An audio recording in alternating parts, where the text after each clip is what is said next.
Working for content creators is basically a I started scam. working for Nina last year, and since then, she's gone from one of the fastest growing streamers on the platform to one of the most hated. If you thought for any reason she might be playing a character or is fake, I did see both of these videos talking about Nina and also somebody who was an editor for Cloud.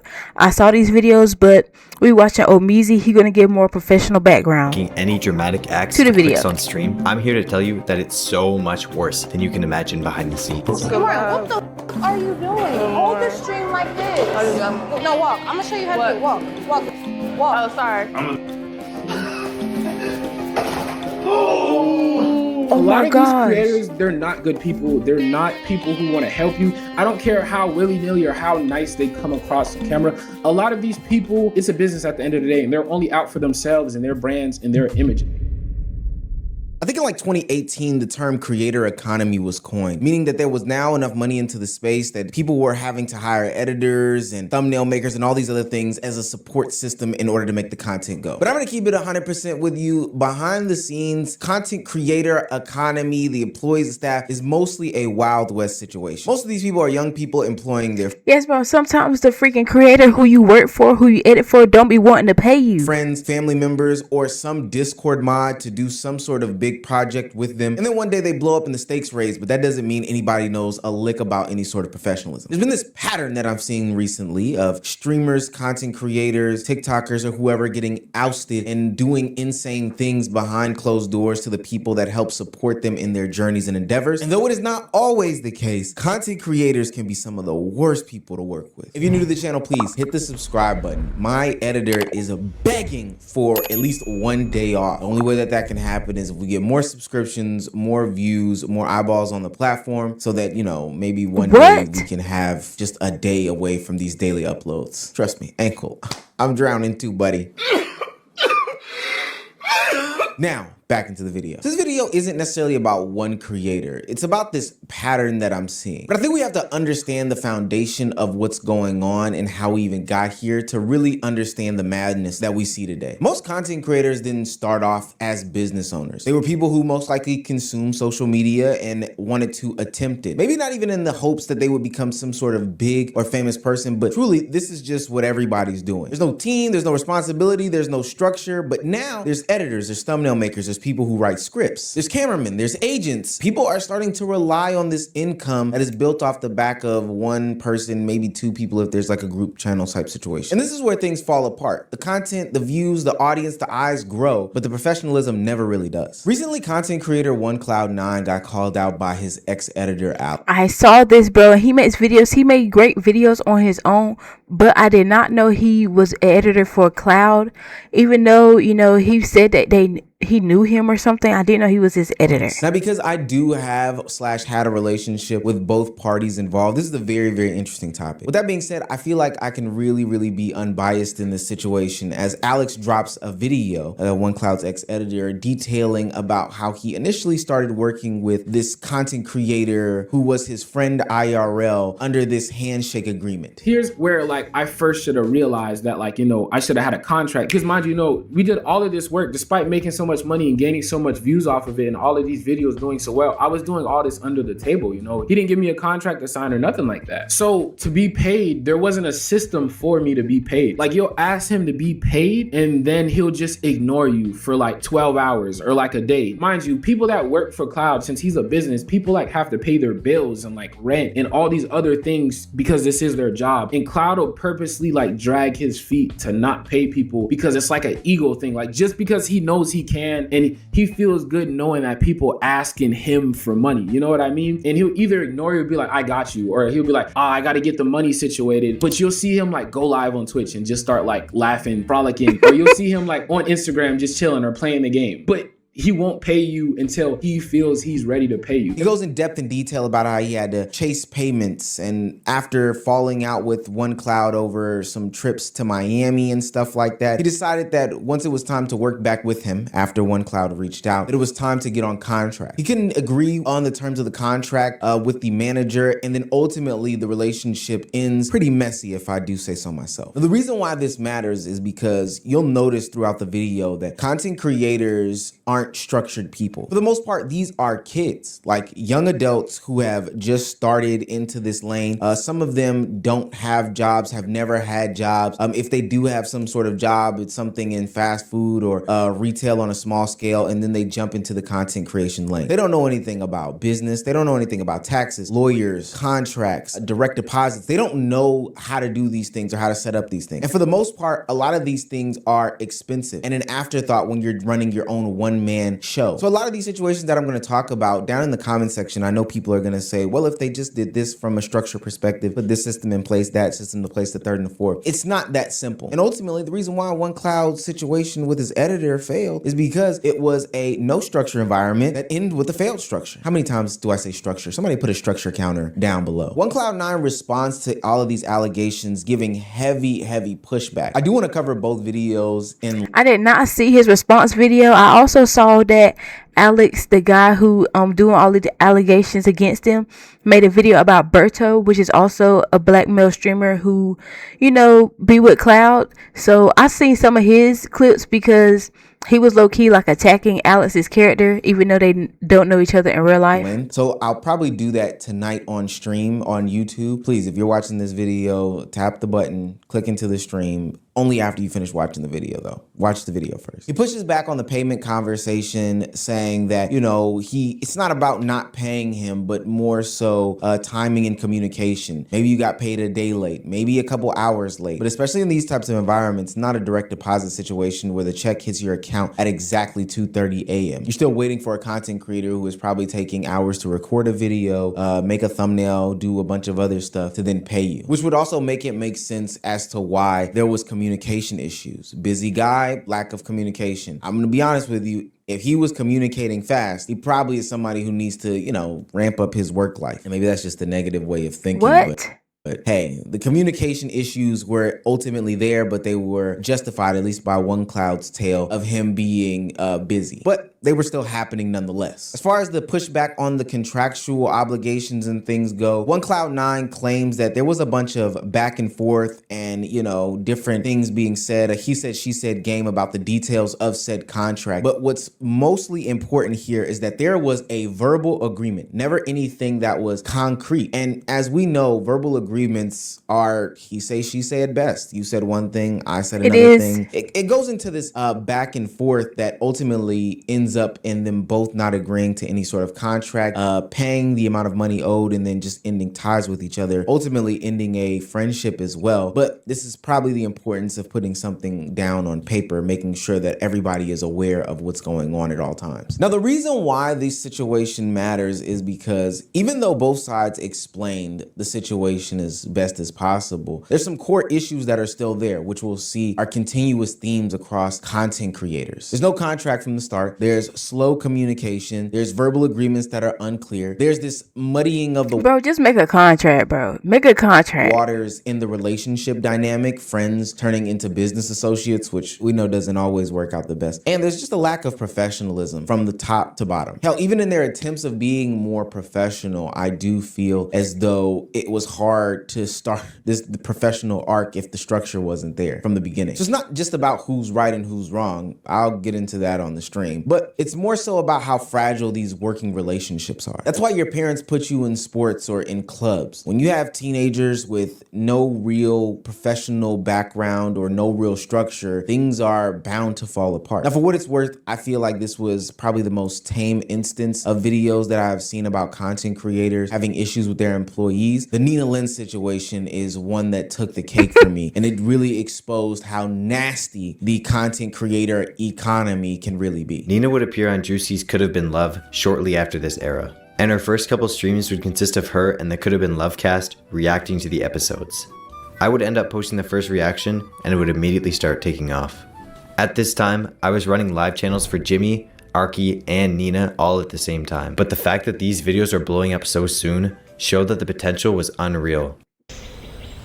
Yes, bro, because I didn't even know that Nina Lynn had like social media presence for real besides TikTok But until yeah. I seen her reacting to these Drewski videos. I would keep posting from here on out, and eventually, from these first few videos, the channel was already eligible for monetization. This was the first red flag, and as you'll see along this story, I ignored so many red flags. The red flag in this case was the fact that I think it literally took over a month for her to even get around to monetizing the channel.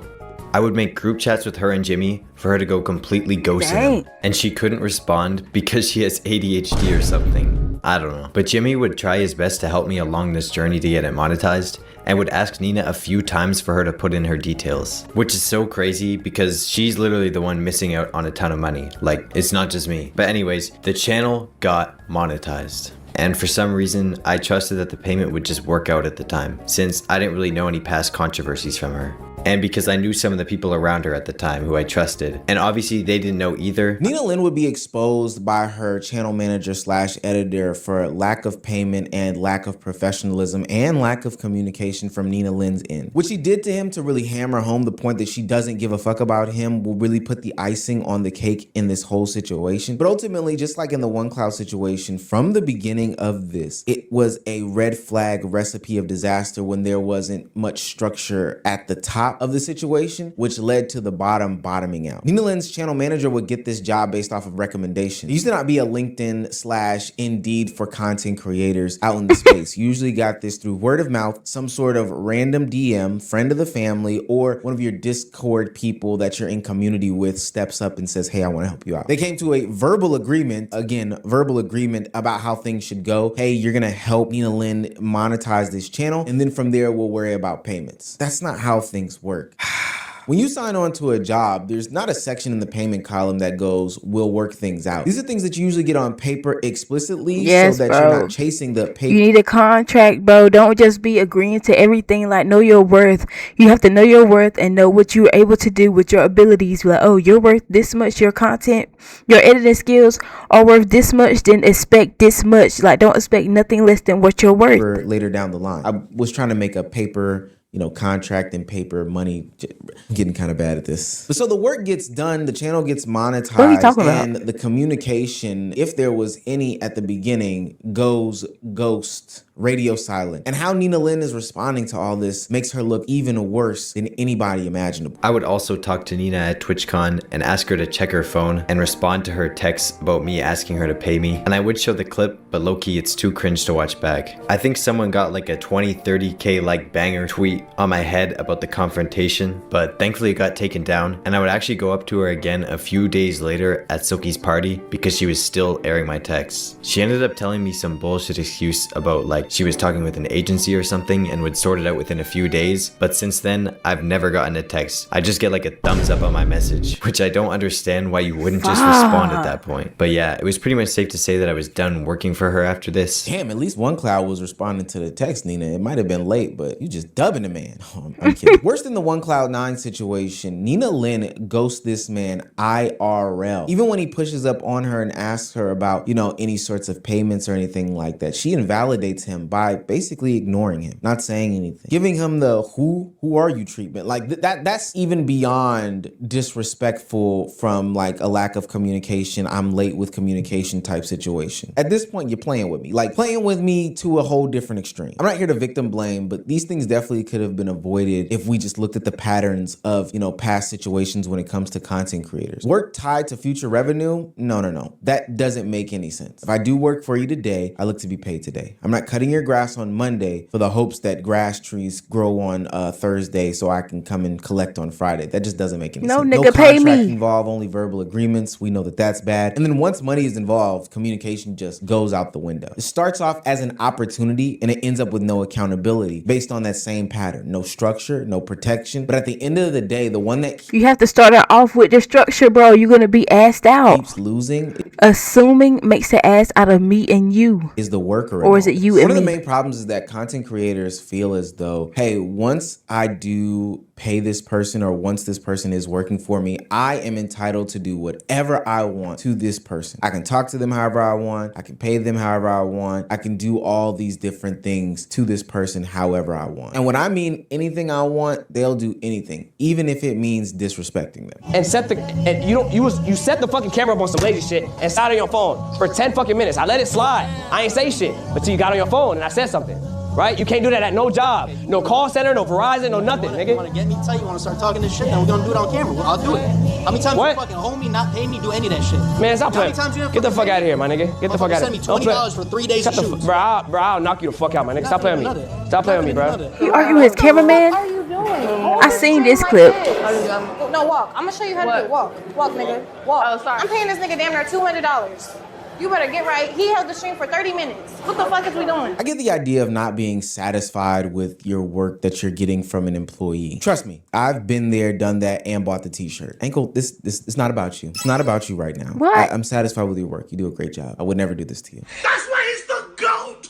The GOAT! But the idea of trying to publicly embarrass the employee that you have hired just doesn't sit right with me. This right here is the ego problem. This right here is a situation in which content creators should be held fully accountable for their egotistical and narcissistic manner. Just because you pay somebody doesn't mean you have the right to do whatever, whenever you want to. Period. In the Great's case, he's probably not even factoring in that, you know, I'm on stream for 6 straight hours. I should probably give my camera person a break to, I don't know, check their phone every once in a while, go to the bathroom, eat some food, etc., etc. And then has the nerve to even go about saying those things when you've only paid this man $20. You haven't been paying this person. Get the fuck out of here. In the situation with Samia, I mean, just train him. I don't even understand how this is such an issue. Later on, I find out that it is her brother in question, and she just grabbed That's him her up, brother? to be a camera person. He'd only been doing the job for a little while, but I don't understand why you expect him to know everything to be a master level camera person. He's And your even younger more brother. So, cool, he's messing up. But that doesn't mean that you publicly embarrass him like this in the mall. Now, I get it. Content creators have a lot of pressure on them. Ultimately, something that was supposed to be fun and games has been built into something that is serious and almost like an empire. People are relying on you and depending on you to, you know, pay them and support their lifestyle via the work that they're doing for you. And that can be tough. Granted, you do get to experience the high highs and the good months. You know, you get to roll around in that good euphoric experience. But when there's low months, when there's slow months, and even when there's months where you're not making any money, you still have to support the people who are there helping you on a day-to-day basis. Yes. So I get it. You can be testy. You can give some demands that may be a little bit too much to the average person. But that does not mean that you get to disrespect somebody who is doing a job for you. He doesn't have to say it, but he's testing me. Say it. He doesn't have to say it. Like, it could be just bygones. It's like, I'm a bitch. Ain't that Canal Joseph? Don't he got allegations against himself? Is this part of the allegations got going on about him? They didn't think I was gonna do it. How do you feel now? I feel good. I feel even. So you're gonna buy me a new computer. That's 4K. He's gonna break it on purpose. I'm not gonna break it. It's there. How did this even start? Because I know I didn't call you a bitch. Yeah, gang, I don't know how to justify that. In no way, shape, form, or fashion is it reasonable to throw a milkshake or some sort of drink at somebody, let alone That's somebody who's doing a crazy. job for you. Now, maybe their dynamic calls for it. I can't imagine one that really does. Editor man, come on now. If this is the relationship dynamic, let's change that. But Keneal Joseph totally steps out of bounds here, and it's all because this editor was taking too long on uploading a video. What happens is that these people leverage these relationships that they have. They say that they're friends, they're family, they're fans of said creator, and this is the way that they get treated. They get treated as disposable and replaceable. Ultimately, because Bro, if anybody out there want to work for me, I will give you the utmost respect.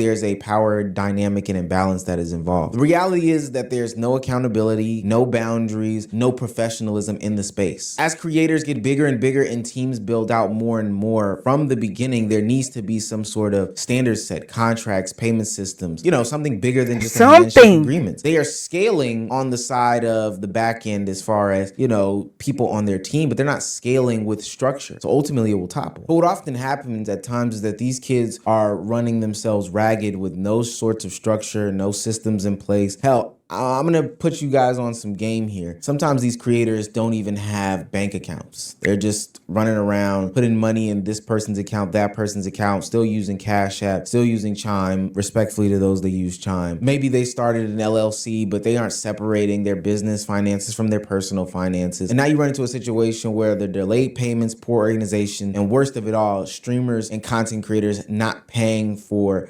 people who do work for events for them. Music is one of the best ways to Dang, express they your out here with feelings. no That's why bank today accounts? we're How gonna do the freak? something. I had a bank account before I got a I job. know some of y'all remember me being on Rakai's stream when he had the boxing match, and me and Lori had fought, and then Magic had fought as well. Well, guess what? We didn't get our motherfucking money. Dang, I didn't get Rakai paid for too? winning, and I feel some type of way about that. It is 11/31, December 31st, 2025, and going into the new year, Rakai, I want y'all to send me my money. That's all I want. Whoever is on Rakai's team, y'all need to send us our money. I could take the cam off so niggas don't see you rapping and shit. No, you understand me. You Okay, I'm listening. Money down. Yeah. Okay. Yeah, all that old, crazy. Okay. Crazy, man. So you gotta put money down. Wait, explain to me. I'm trying to understand what you're Yeah, saying. you understand. Everything else I've been talking about the whole day. Okay, so you saying niggas gotta break bread with the stream for you to rap? Nah, you gonna bust the screen down. Wait, Yeah, yeah, today. We splitting. Okay, so we split the stream revenue the for the day. revenue For the day. That's for what you we to do. rap. Yeah. The core problem is that content He was creators tweaking. are scaling faster than the systems that are being put into place. And part of me says that I don't blame them, because one day you might be making silly little internet videos, silly little commentary videos, silly little 2K videos or whatever to an audience of maybe 30 people, to overnight or over the course of weeks, maybe a few months, hundreds of thousands of people, let alone millions of people for some of these content creators watching your stuff. You're getting flooded with crazy. money, you're getting flooded with opportunity, and there's no real time or structure in place to school you on what to do. Hell, even somebody like me who knows better, I still haven't done my taxes for this year. I'm gonna get it done. But because there's so much just going on that I need to keep my hands on, and because there's not too many people out there to help me get this done, I'm just going with the win. And so while I do see that it's easy to ignore all these different things, contracts, clear agreements, and just overall responsibility, that doesn't mean that people aren't losing in this situation. Editors, freelancers, collaborators, camera people, all these people that help make the show go on, you're hurting in the long run. But I do want to take the time at the end to give like some sort of PSA. Look, the reality of content creation and working in this industry is that it is wild, wild west like.